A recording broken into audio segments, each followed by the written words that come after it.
your household. News Talk 610 AM and 102.1 FM.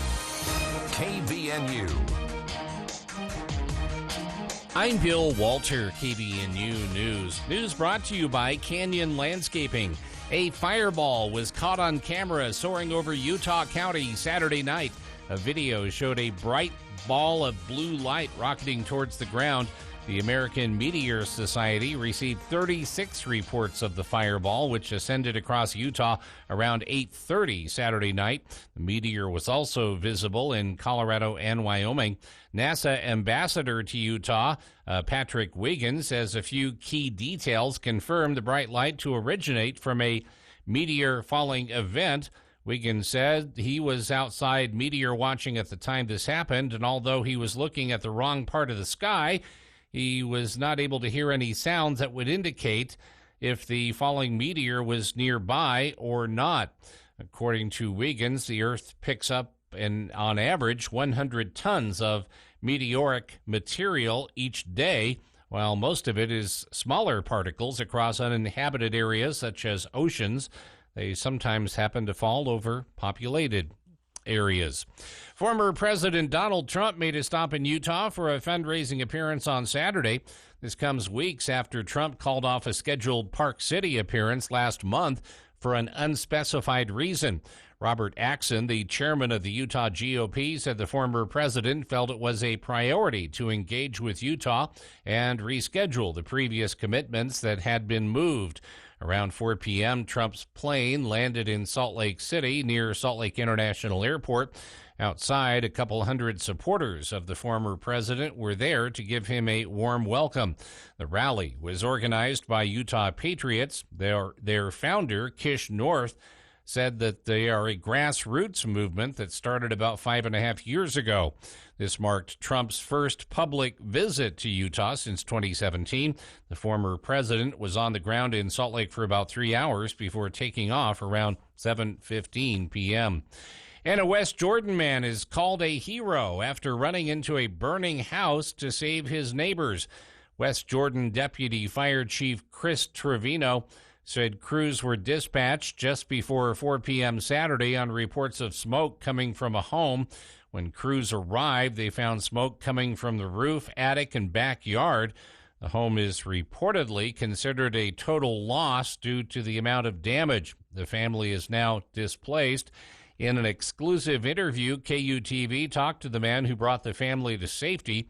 Todd White, a neighbor, said that when he saw the fire, he immediately ran to the home to try and notify the family.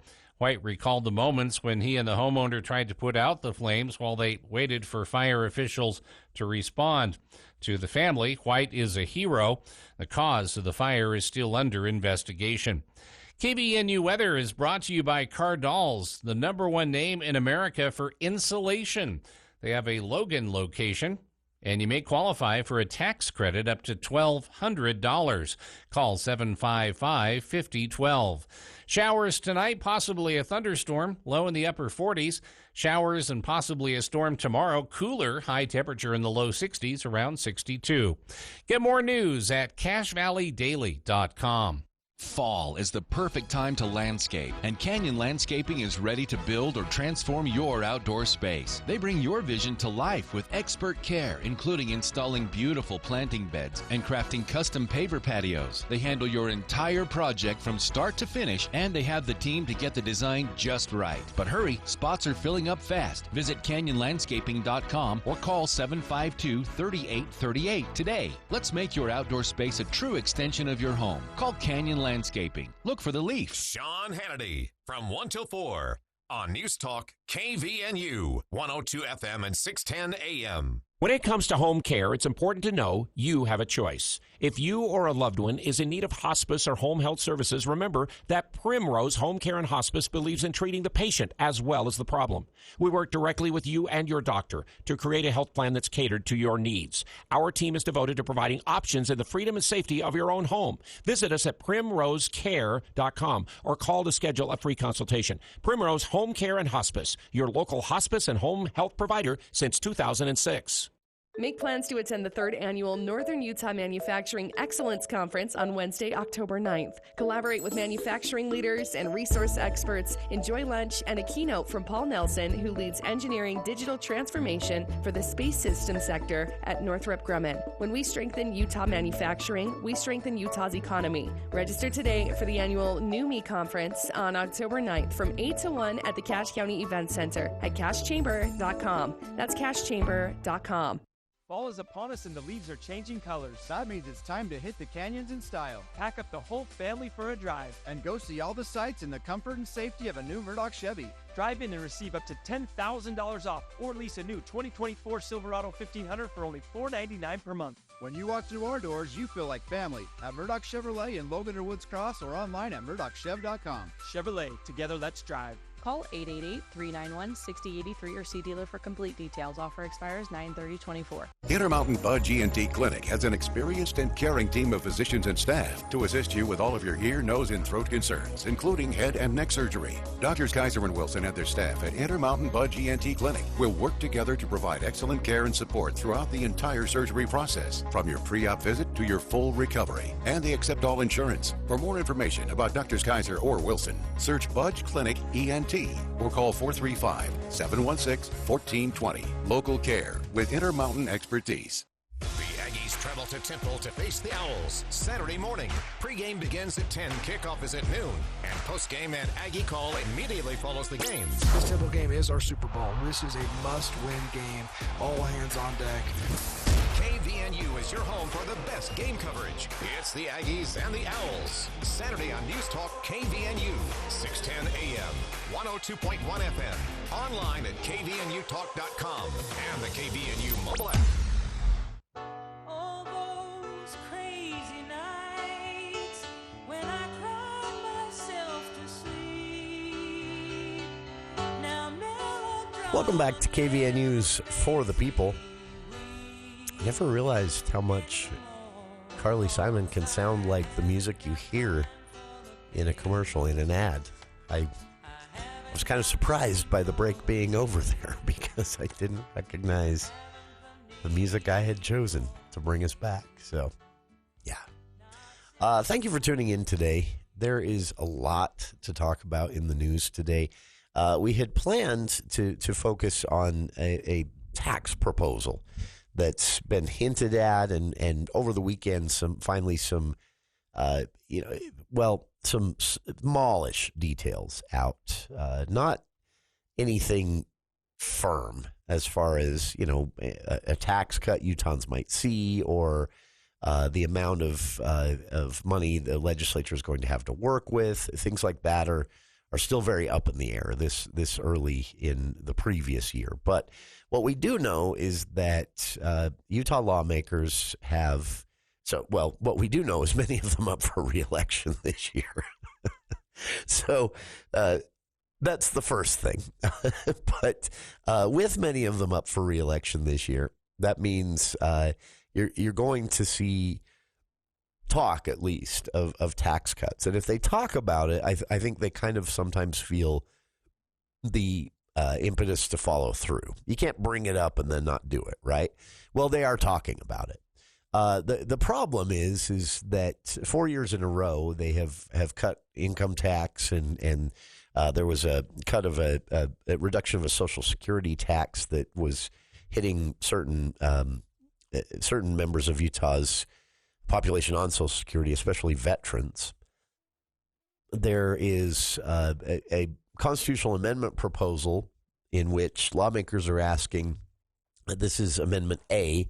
Amendment D is dead at this point, unless the Supreme Court reverses the Third District Court, which is very unlikely. Lawmakers are still fuming about this, and good.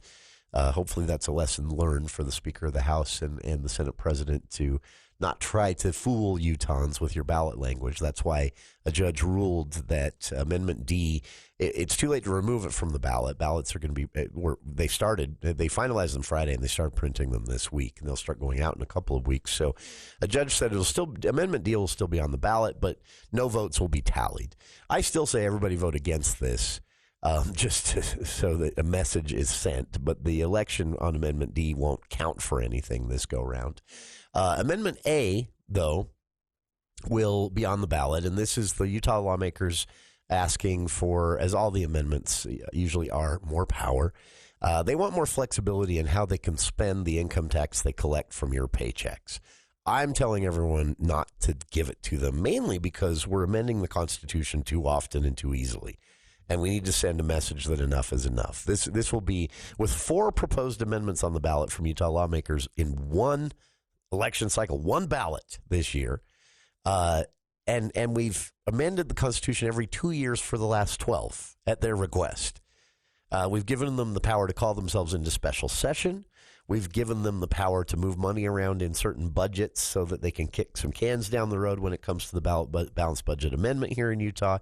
We need to stop giving the legislature more power via the constitutional amendment process. So I'm hoping people say no to all of them this year. But if you decide not to say no to Amendment A, the sweetener the lawmakers threw on Amendment A is reducing the state's portion of the sales tax on food, which is only about 2% of the full sales tax on food. So it's not the entire sales tax on food that would be removed.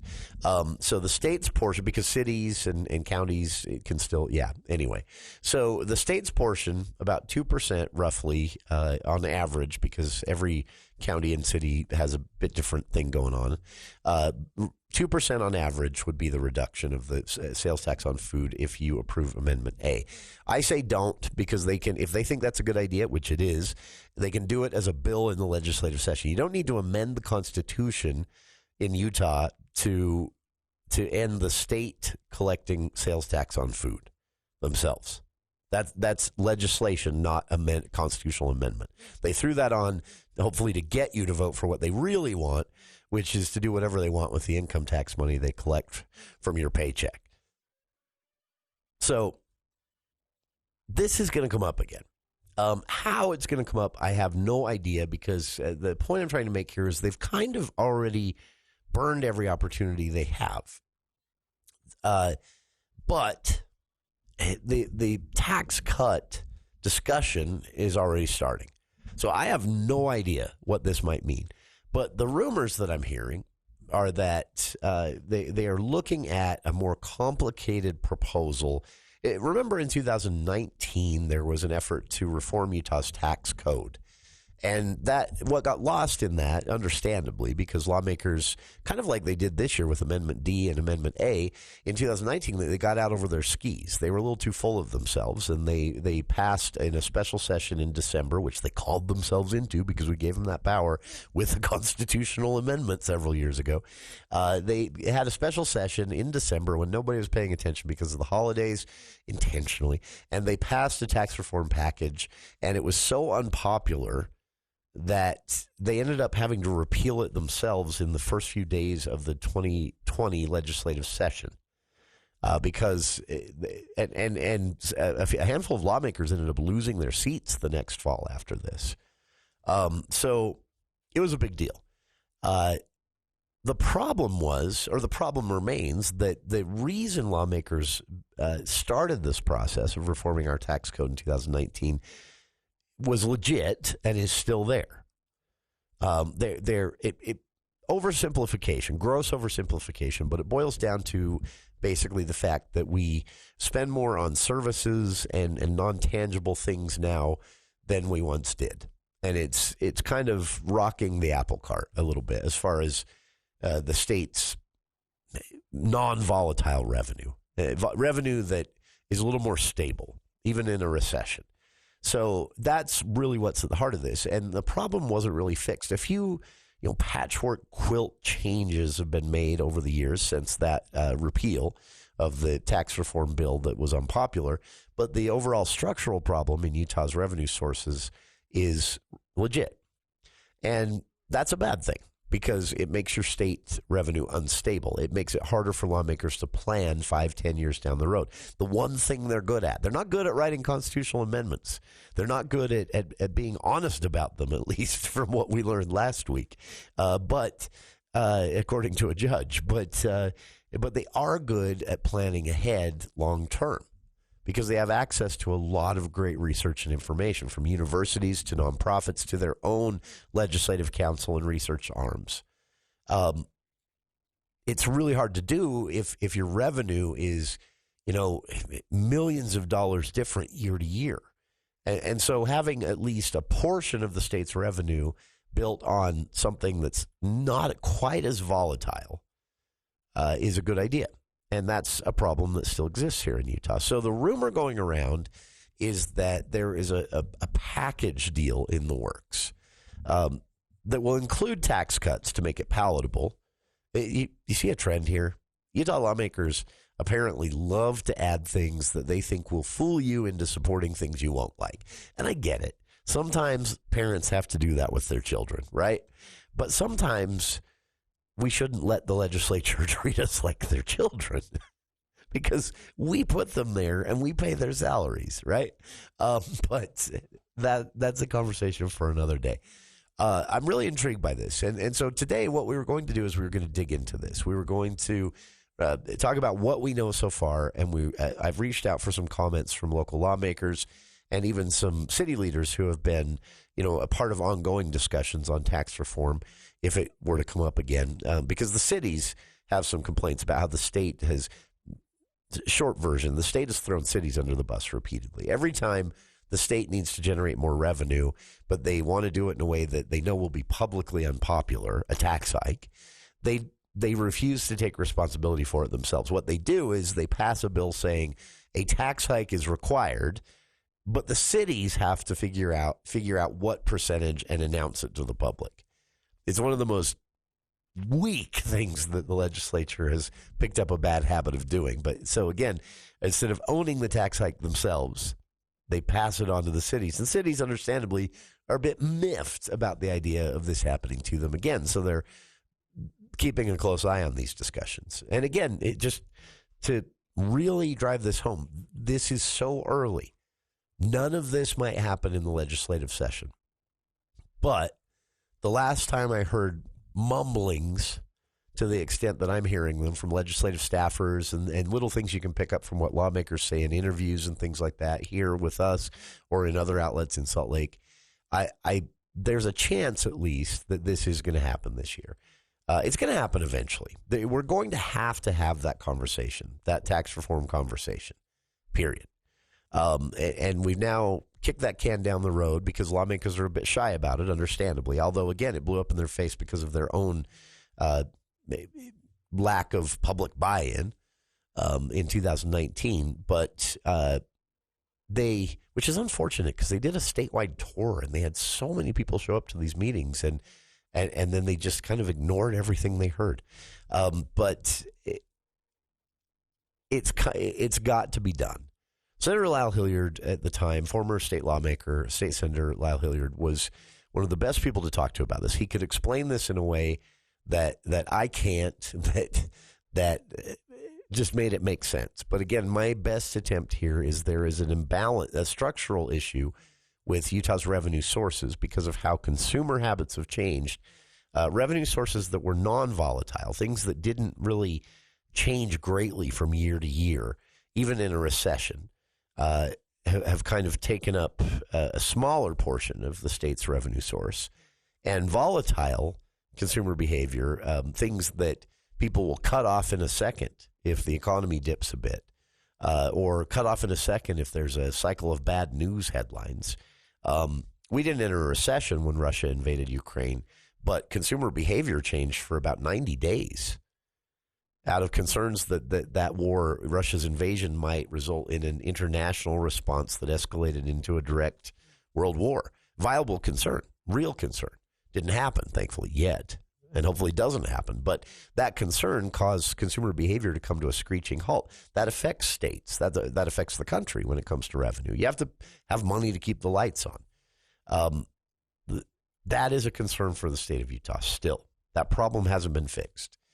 And again, what I'm hearing is that this upcoming legislative session might be the year. Reasons I don't think it will be, this whole Amendment D thing. Lawmakers are smarting over this. They're angry because how dare the court and the people tell them no? Don't you know who they are? But at the same time, they're bruised. And so they might not be brave enough to take on a big thing in 2025's legislative session that has the potential to have them all leaving office in the next cycle. That said, it is a municipal election year. They'll have a buffer zone of time before any of the House members or any senators in the state Senate are up for re-election. So that makes it a perfect year. And they tend to only do these things in municipal election years because of that, political concerns for their own re-election. So keep an eye on this one. We're going to actually put a pin in this until tomorrow because I am promised that I'll be sent some information by an organization called Utah Political Watch. This is a group of attorneys, one former lawmaker, and a bunch of volunteers who just take a lot of their time calling lawmakers and asking them, what are you working on? And they try to do sort of a poll of the legislature in these months heading into the next session because the bill files will start to be made public, some of them as early as next month, ahead of the January session. So this is what I'm hearing. I wanted to throw this out because I know there are a lot of people out there that are still paying close attention to this. Arguably, one Cache Valley lawmaker lost his seat because of this. The single issue of the tax reform package and how it would have changed the tax on food here in Utah. And so watching them thread this needle could be interesting. Again, it may not happen, but from what I'm hearing, 2025's legislative session is going to be the year to bring that conversation back. A conversation that needs to happen, but could go wrong in so many ways. I've posted some of the links to some of the reporting that's been done on this. Both Salt Lake Tribune and Deseret News have also been following this story. Again, nothing solid right now to say, but it looks like it might be happening. Very few details. Tomorrow on the show, though, we should have some more for you. So there's my big promo for you to be with us tomorrow because, again, I've been promised that they will send me what they have so far as what lawmakers have told them might be in this hypothetical, maybe going to happen tax reform package. We'll be back with more of KVNU's For the People right after this. Have you experienced an increase in your insurance premiums? We know it can be both frustrating and confusing. This is Matt Robbins with Quality First Insurance, an Alera Group company. Insurance rates will always be increasing. As an auto owner's independent agency, we strive to stabilize the rate increases by quoting multiple carriers to give you multiple options. Give us a call today to discuss your rates and get the best price. 435-752-0101. Overwhelmed by Social Security and Medicare options? October 2nd at 6 p.m., Adams Wealth Advisors and Senior Benefits Insurance Services invite you to a free seminar that'll simplify these crucial decisions. Experts Jaden May, National Social Security Advisor, and Sherry Crosby, licensed Medicare agent, will help optimize your Social Security benefits and help guide you through Medicare options and costs. October 2nd, 6 p.m., come learn your options with Social Security and Medicare. Go to adamswealthadvisors.com/SS to reserve your spot today. Understanding your options makes all the difference. Hi, John Weiss here. Fall is such a beautiful but busy time of year. Whether you're juggling fall sports schedules, hitting the trails to hunt, or coordinating the annual tailgate, you need a vehicle that can do it all. During our Ram Power Days, you'll get $2,000 total bonus cash allowance when you purchase a brand new 2024 Ram Heavy Duty Tradesman truck. See dealership for details. This season, find a reliable ride at Heritage Auto, your hometown dealer with the biggest deals. The Above and Beyond Salute. Hello? Is this Kelly Clark? It is. I've got free lunch for you to Firehouse Subs. Wow. Every week, we like to recognize people in our community, and someone reached out and told us how you run the NICU unit at Logan Regional Hospital. Oh, you. They told us about how not only have you been involved with saving countless lives, but they also said you're always smiling and always happy. That's very nice. The Above and Beyond Salute on News Talk KVNU.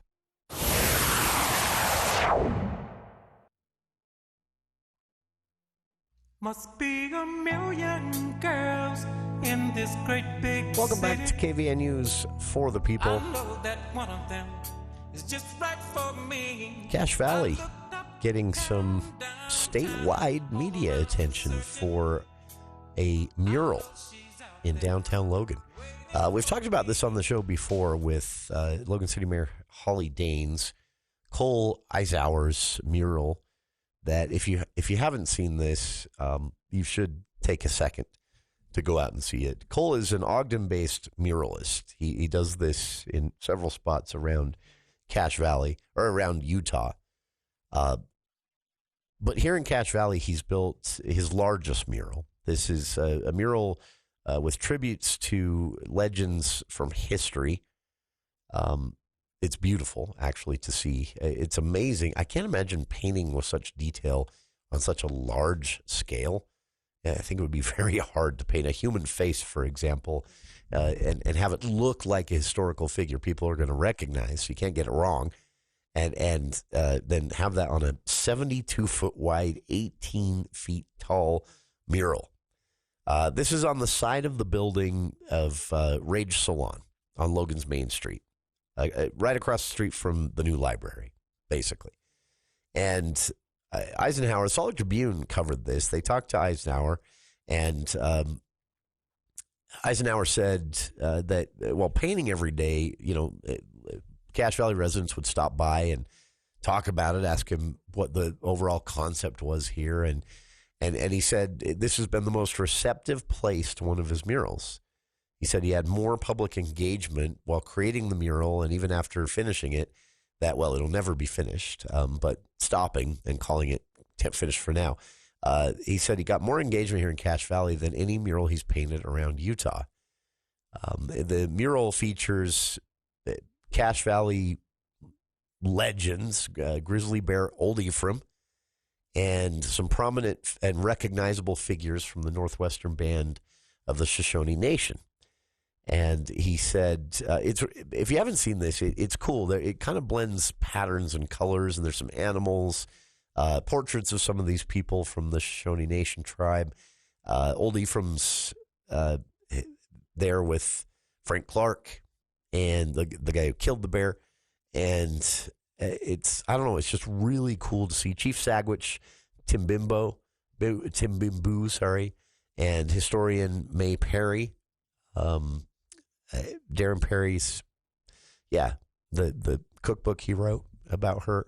Just cool stuff. And these images influenced by Shoshone Nation tribe created beadwork that they're known for.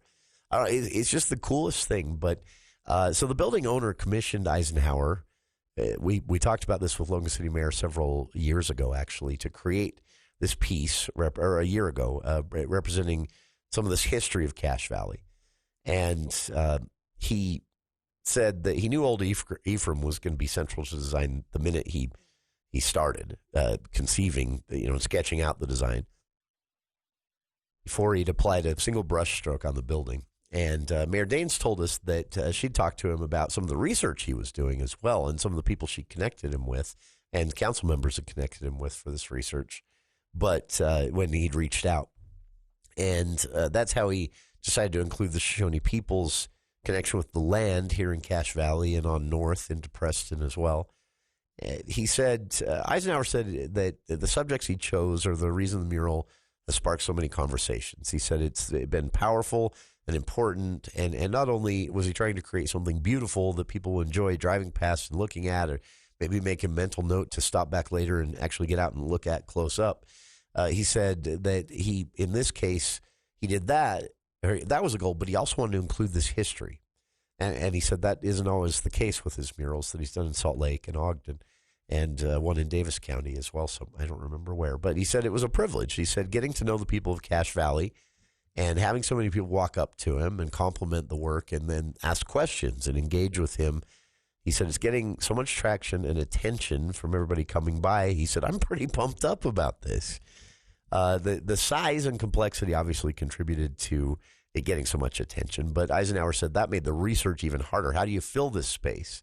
He said he spent several weeks researching it. He read Darren Perry's book, the one I mentioned there, The Bear River Massacre, A Shoshone History, and which includes at the end, again, some of the recipes from May that he was able to find in some old boxes the family had kept. And It's an amazing book. If you haven't read Perry's book, The Bear River Massacre: Shoshone History, it's amazing. And he said that he read that book. He talked with current Shoshone leaders. Perry has moved on as president of the tribe at this point, but still working as an activist here in Utah and still helping to organize that effort to build the cultural center there on the site of the massacre outside of Preston. But new leaders have taken the helm, and Eisenhower said he spoke with them to make sure he got the accuracy. And he said they were nice enough to actually give him some samples of art and native done sketches of some of these historical figures from the tribe. Eisenhower said the challenge of these murals, he said, is you can't tell a full story with just images. But he said what he wanted to do was, hopefully with these images, inspire people to go out and learn the story. He said, for example, when he read Darren Perry's book and talked to Darren about including his grandmother, May Timbimbu Perry, in this, he said, this portrait of her is included, and it's just a portrait. It's well done. I've seen it, and it's huge. that takes some talent.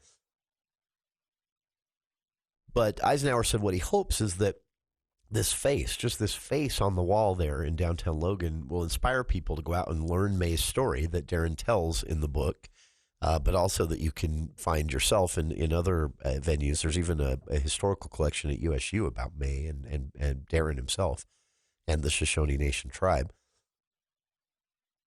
So it's really, I don't know, it's just amazing, but Perry himself, Darren Perry, quoted in the story, the Salt Lake Tribune reached out to him, and he said he wishes his grandmother could have seen how many people want to hear the tribe's stories and to see this mural commemorating through art the Shoshone Nation stories, and her face being what inspires people, hopefully, to go learn those stories.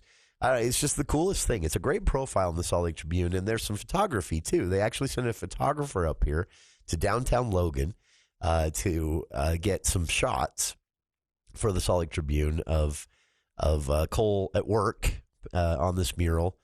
And again, you can check this out. It's on the side of the building directly across the street from the new library, the Rage Salon building, and it is nearly completed.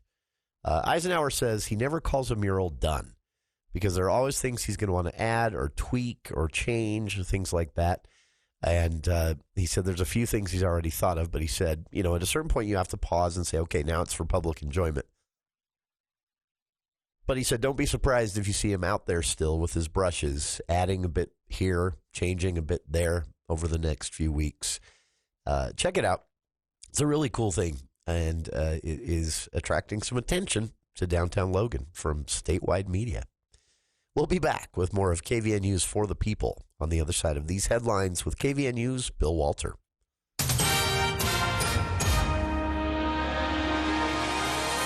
Thank you, Jason. KVNU News is brought to you by Roof Rescue. Several new photos were released of the Elizabeth Ridge fire burning in the Uintas. The wildfire was discovered in the Uinta Wasatch Cache National Forest around 11:30 Saturday morning. Utah fire authorities reported the blaze is eating through timber in the area east of Elizabeth Pass and west of Fish Lake. 62 firefighters are working to suppress the fire, aided by 3 helicopters to cool the flames with water drops. The fire is mapped at approximately 132 acres and continues to move east. Politicians not listening to voters is a top concern for Utahns, and one Utah Democratic representative agrees with that sentiment. House Minority Whip Jennifer Daley Provost says while many of the issues politicians deal with are nuanced and not as black and white as they might seem, she adds the Utah state legislature has continued to grow its own power, relative to the other branches of government. Putting things on the ballot, like the gutting of the ballot initiative that created the redistricting commission, and doing so with extremely dishonest and misleading language, really pushes that narrative that the legislature just is not listening to the will of the people. Earlier this year, the Utah Supreme Court ruled the state legislature had overstepped its authority regarding Utah's Independent Redistricting Commission, which was born out of a 2018 ballot initiative that bans gerrymandering. Following the court's rule, the GOP-controlled legislature convened a special session to create a constitutional amendment, giving it the power to modify future ballot measures that will be put to voters this November. Instead, Daley Provost contends policymakers should do better in facilitating discussions with those who propose ballot measures to try to find what she calls common ground. KVNU weather brought to you by Napa Auto Parts. As days get shorter, temperatures get colder. Be prepared with a stop at your locally owned Napa Auto Parts stores, locally owned from Preston to Providence. Looking at showers tonight, possibly a thunderstorm overnight, low in the upper 40s, showers at times on Tuesday, and cooler air moves in, high temperature tomorrow in the low 60s. Still a threat of showers Tuesday night into Wednesday, and the high on Wednesday around 65. Get more news at CacheValleyDaily.com. ABC News, I'm Dave Packer. A Secret Service agent 1 hole ahead of former President Trump on the golf course Sunday, spotting the barrel of a gun in the bushes. That Secret Service agent firing 4 to 6 shots, the suspect never firing, instead fleeing on foot and then driving away. The alleged attempted assassin later caught on Interstate 95, about 45 miles away. Ryan Routh, charged with 2 federal gun charges. Voter Jack Waddell of Oregon blames the breach on the current administration. I think this needs to be dealt with seriously, and I blame the current people in power. Ohio State Police saying they'll protect schools in Springfield as threats continue over the furor over Haitian migrants. Gas prices continue to fall. The national average down 6 cents from last week, now at $3.18 a gallon. A liquid gas pipeline explosion in suburban Houston erupting in a tower of flame over neighborhoods. Firefighters trying to protect homes from burning. It'll take time to burn out. This is ABC News. Roof Rescue is your local roofing specialist, dedicated to keeping your home safe and dry no matter the weather. Their team of experienced roofers is here to serve you, providing top quality service at affordable prices. From minor repairs to complete roof replacements, they've got you covered. Remember, your roof is your first line of defense in protecting your family from the elements. So don't wait until the next storm to discover your roof problems. Call Roof Rescue today at 435-999-4268. They're your trusted local roofing experts, here to keep your home safe and dry. Roof Rescue, celebrating 10 years of providing watertight peace of mind. Talk 610 AM, 102.1 FM, KVNU.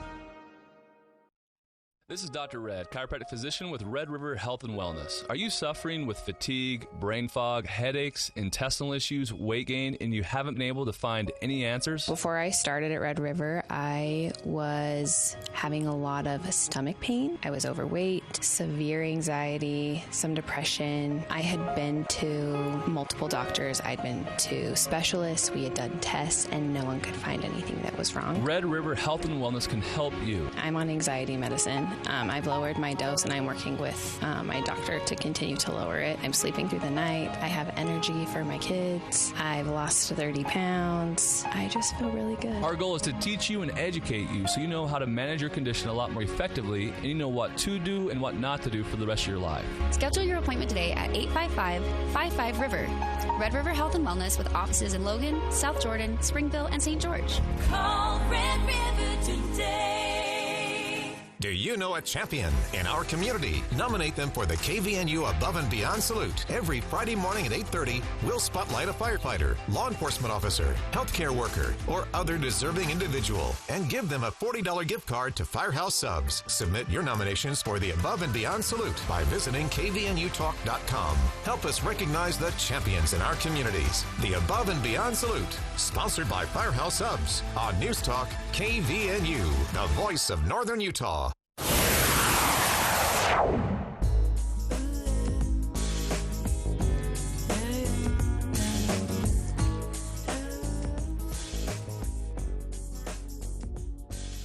Welcome back to KVN News for the People.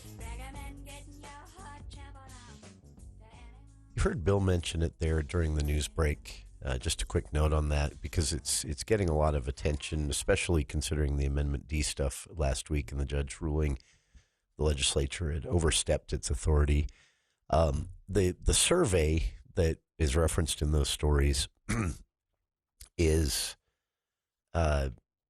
it's a Utah Foundation survey that was done, and the Utah Foundation asked the respondents to rank their concerns. And I've linked to this on our Facebook page. The Utah Foundation will be joining us later on this week to talk about this, what the Utah priorities list was. The Utah Foundation, for those not familiar, we've had them on the show many times over the years, but their entire purpose for existing is to be this nonpartisan research wing to help inform policymakers at the city, county, and state level on issues that oftentimes aren't really dug into. And one of the surveys that they did was this one. They called it the Utah Voter Priorities Survey, and this was part of the Utah Priorities Project of 2024 that the Utah Foundation has been running. UtahFoundation.org, if you'd like to read more and see this for yourself. I've linked to that on our Facebook page as well. But in the research that they did, in the surveying they did, over 70% of respondents agreed that Utah state officials are not listening, are not responding to their wishes. Now, that took on many different aspects of dissatisfaction. Some respondents in that. So again, 70% of respondents say Utah lawmakers are not listening to us. They're not listening to voters. When it was broken down with follow-up questions, what they found is the reasons were everywhere from respondents who felt Utah politicians are too beholden to large businesses, Utah voters who thought they were too in the pocket of special interests or concerns for their own reelection, which is, usually true of almost any politician when it comes to special interests and reelection. But that was a concern for 70% of the respondents. And when this was broken down by demographic groups, here's where the concern among Utah elected officials really comes in. You would expect Democrats in a Republican-dominated state to say this, right? And maybe a handful of Republicans. But what they found in Utah Foundation, when they broke this down by demographics, what they found is that it was the typical players, a lot of Democrats and a handful of Republicans who felt that the politicians were not listening. But here's what got lawmakers' attention. The majority of respondents in this group of 70% of respondents, 57% of the 70% were unaffiliated voters. And that scares lawmakers. That's a large enough group of people to cost each and every one of them their reelection. This surprised me. I mean, I've kind of felt the legislature was trending in this direction the last few years since Stuart Adams and Mike Schultz basically took the leadership role. Previous to this, Senate President Wayne Niederhauser is my go-to example. He's been gone a few years now as Senate President. He's heading up the state's. It's a commission trying to come up with various solutions to homelessness in each area of the state, because each area's causes of homelessness in each area is so different. And Niederhauser as Senate President, he was committed, and Becky Lockhart too. And surprisingly, even though I used to joke that he was a corruption scandal waiting to happen, former Speaker of the House Greg Hughes as well, who preceded Brad Wilson, and then Mike Schultz after Brad Wilson. But Hughes, Lockhart as speakers, and Wayne Niederhauser as Senate President. These were like the golden years of the legislature believing in public buy-in. And by public buy-in, I mean they felt like if we're going to do something big, if we're going to make a drastic change, we need to go out and sell this to the people, not in a dishonest way, but we need to explain to them honestly what we're doing, why we're doing it, and get them on board. And if we can't get them on board, we need to not do it. And that's how it should work. Stuart Adams and Mike Schultz have a very different leadership style. And it's the kind of leadership style that I use quote fingers when I say leadership. Their attitude seems to be, shut up and let us do our job. And maybe there's a place for that. It's a representative system, right? But I don't like it. I like it when our politicians feel the need for public buy-in, because I think it brings some accountability into the system, which I think is why we've gotten where we've gotten with our current situation in Amendment D. Lawmakers getting too full of themselves and thinking anytime the public is opposed, it's because the public's stupid. That's a horrible way for politicians to think. It should cost them re-election. Back to the surveying, though, what really hammered this home and got a lot of attention from politicians is mostly unaffiliated voters who felt this way, that Utah politicians are not responding to voters. They're not listening to voters. Broken down by demographics, 56% of the 70% who said that were unaffiliated. The rest were Republicans and Democrats, mostly Democrats in the rest, which you'd expect in a red state. But unaffiliated voters, the majority, by far the majority of respondents who said that could change the outcome of elections if lawmakers don't rectify this. Utah politicians, the follow-up questions Utah Foundation asked, Utah politicians are too beholden to business. The way that broke down, just to give you an idea, in that question specifically, are they too beholden to big businesses? 51% of affiliated voters felt that way. 89% of Democrats expected, and then surprisingly, 31% of Republicans felt that way. You could easily interpret this survey as a lack of public confidence in our politicians, in our elected officials right now, outside of city and county leaders, state officials, and our federal delegation here in Utah.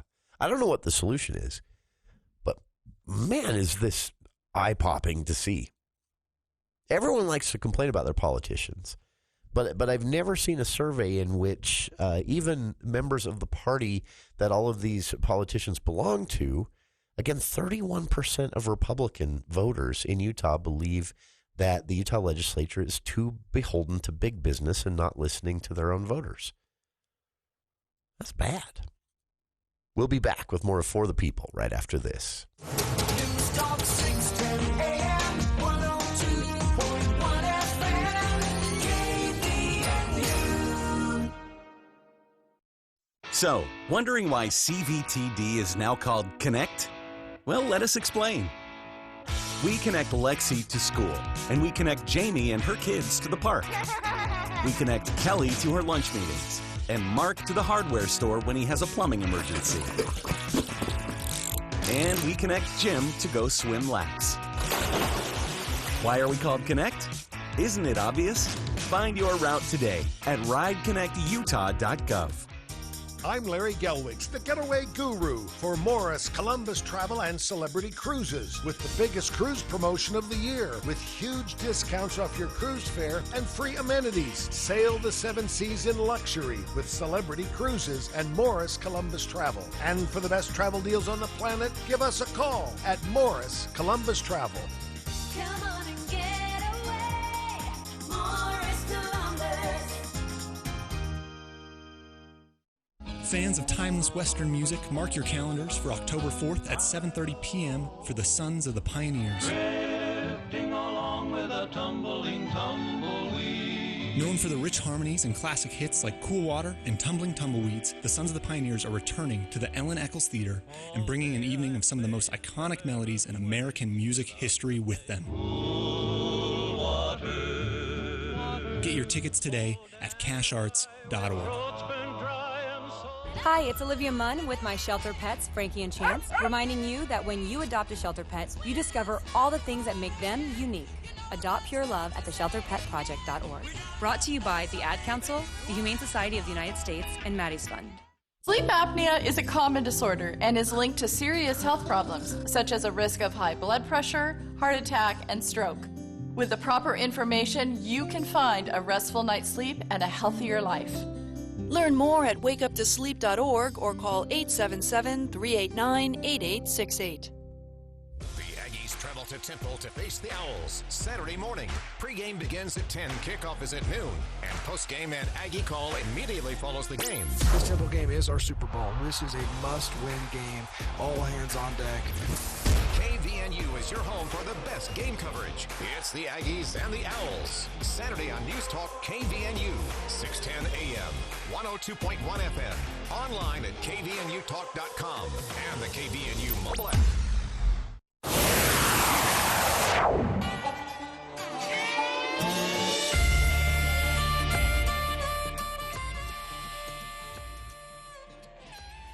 Wrapping up today's show with my commitment to listeners, well, at least one listener, who asked long ago that when the news has been a little heavy, which it kind of has today, that I wrap up the show on something more pleasant, something they can take to the, I think the way she worded it was take to the family dinner table and tell everyone, oh, I heard this on the radio today, and it was so interesting. And she said a lot of times the news, even local news, you just can't do that with. But so in honor of that tradition, I'm trying my best to keep a part of every show, wrapping up today's show with a couple of different interesting and odd news stories, including a smelly penguin in New Zealand and this isn't a positive story, I guess, but an interesting story about an attempted jailbreak in which a juror was the hero and then not the hero. We'll talk about both. So the smelly penguin, to start things off here. This is in New Zealand, and New Zealand has this annual Bird of the Year election. This is countrywide. It's been happening for, I think, 35 years. And it's been in the past. It's been a source of controversy, accusations of foreign interference in the Bird of the Year vote, controversies around cheating as well. When they were using paper ballots and not doing it through a digital vote. Anyway, it's interesting they take it this seriously. But the 2024 avian elections in New Zealand are officially over, and there are results. And a penguin, apparently it has this stink. And apparently it's also very noisy and loud. But it won, it is called the Hoiho. It's a yellow-eyed penguin, and it won the country's fiercely contested avian election on earlier today in New Zealand. And they do this with endangered birds. And this is obviously, has a serious side to it, which they're trying to raise awareness about these endangered birds that need help and these attempts to revive the species. And it follows this year-long campaign for the annual Bird of the Year vote that gets pretty serious because there's a lot of money on the line for the organization set to win if they win the vote. But there's also a lot on the line for the species themselves. The winner gets all kinds of grants as a species. So it's a big deal. There were meme wars, celebrity endorsements. People even got tattoos to prove their loyalty to their bird of choice. And in the end, about 320,000 people voted in the poll. And this was also a running theme on John Oliver's HBO show. He had a favorite bird and he was fighting for it. His bird lost, by the way. In the end, though, the smelly penguin, the Hoiho, won. And tens of thousands of dollars are going to go to a nonprofit specializing in trying to revive this species. The Prime Minister gave a heartfelt speech this morning, wrapping up with, "Birds of New Zealand are our heart and soul." Our second story from the weird news file, weird and unexpected news file. Associated Press reporting last week that a juror was a hero in an attempted jailbreak situation. This happened in Maine. There was a courthouse in which the jail is attached to the courthouse, and a juror was there for as part of a trial of a detained man who had been charged with assault of a child. He'd beaten a child, it sounds like, according to the news stories I could find, allegedly. The man was on trial for this, and he attempted to flee the courthouse in Maine, but a juror saw him and quickly jumped on him. A man named Nicholas Carter, 31, he ran out of the courthouse in pursuit of the man charged. His last name was Skowhegan, and tackled him on the ground until a nearby detective and highway patrol officer were able to handcuff the attempted escapee and take him back into the courthouse. So Nicholas Carter, a juror, was a hero.